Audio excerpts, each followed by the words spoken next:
Have you ever felt like the moment your paycheck hits your account, it's already gone? Or maybe it's that sinking feeling that there's way more month left than there is money. If you've ever felt like this, you're not alone. Millions of other Americans are living in this exact same situation, and the good news is that it doesn't have to be this way. In this video, I'm going to be breaking down why this happens and give you simple, practical steps on how you can break free. See, there's a lot of reasons why somebody might be living paycheck to paycheck. But one thing I've noticed is that a lot of people will say, if I just made more money, I likely wouldn't be in this situation.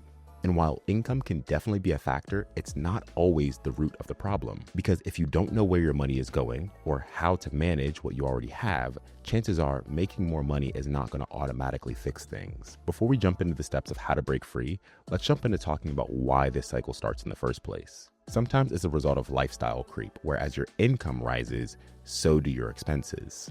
Other times it's a lack of awareness, where you just don't realize how much is going out until it's too late. It could also be due to carrying high balance on your credit card, not having an idea of where your spending is going because you're not tracking it, or just by not having a budget altogether. Whatever the cause, the key to moving forward is building awareness and taking the right steps in the right direction to help you get into a better situation financially.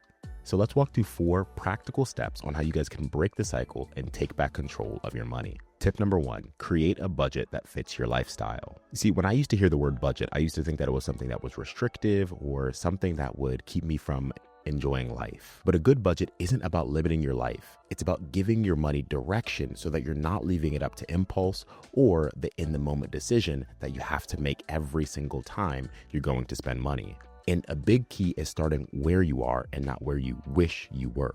And also, don't try to cut every single category overnight, because that can lead to discouragement pretty quickly and lead you to quitting or failing on your budget very early on. Instead, build a budget that's challenging but attainable and make small adjustments over time. For example, if right now you're spending, say, $400 a month on food, don't try to cut that budget down to $75 thinking that this change is going to happen overnight.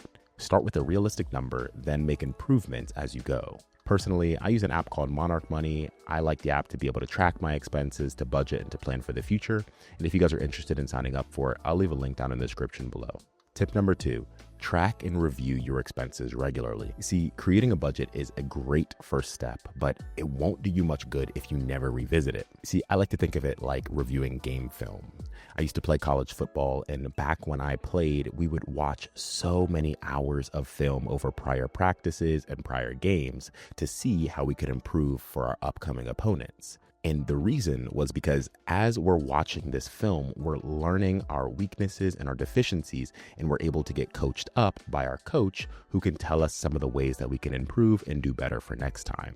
You can take a very similar approach when it comes to your finances. Each week, or at least once a month, go back and look at your transactions and ask yourself, was that transaction worth it? Did it really bring me the joy that I was hoping that it would bring me?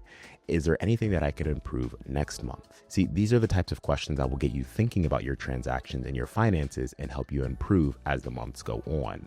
And the goal of this is to not make yourself guilty. The goal of this is growth. And by learning from your past mistakes, you give yourself a better chance of making better decisions going forward. Tip number 3, prioritize paying off debt. One of the biggest obstacles to obtaining financial freedom is often high interest debt, especially credit card debt. Now, imagine this. You're at an airport and you're on the first floor and you actually need to get to the second floor.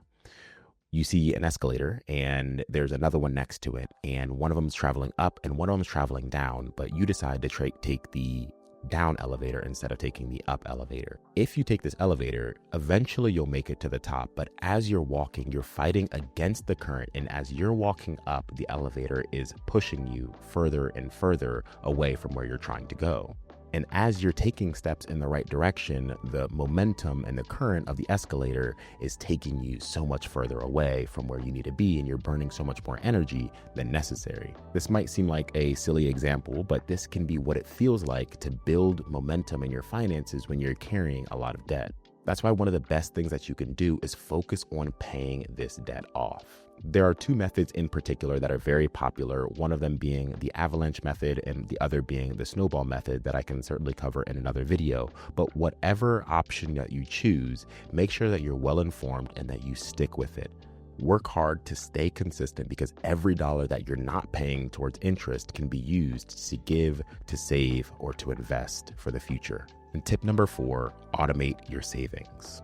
One of the biggest reasons that people struggle to save is because they simply try to do it last. They wait to see what's left after all expenses are paid. But something that I've found is that what gets saved last often doesn't get saved at all. And that's why one of the smartest moves that you can make when it comes to your savings is utilizing automation. Set up a recurring transfer that hits right after your payday. That can be $25, $50, $100, whatever works for you, but have it set up automatically to transfer money from your main account that you get paid in to a separate account altogether. When it's automatic, your willpower gets taken out of the equation. You don't have to decide to save every month because it just happens. It might seem small at first, but this type of consistency adds up over time, and it starts to add up very quickly, and it can help you build real financial momentum over time. Breaking the cycle of living paycheck to paycheck isn't about living perfectly. It's about living intentionally and having a good plan to follow. And when you take the time to budget, track your expenses, pay off debt, and automate your savings, you start to give yourself an opportunity to create breathing room that you've been looking for. These are 4 proven ways to take back control of your money and begin moving forward again. If this video was helpful to you, I'd appreciate if you liked and subscribed and comment down below and let me know what tip you found to be most helpful or one that you think that you're working on right now yourself. Thanks for watching. I'll see you in the next one.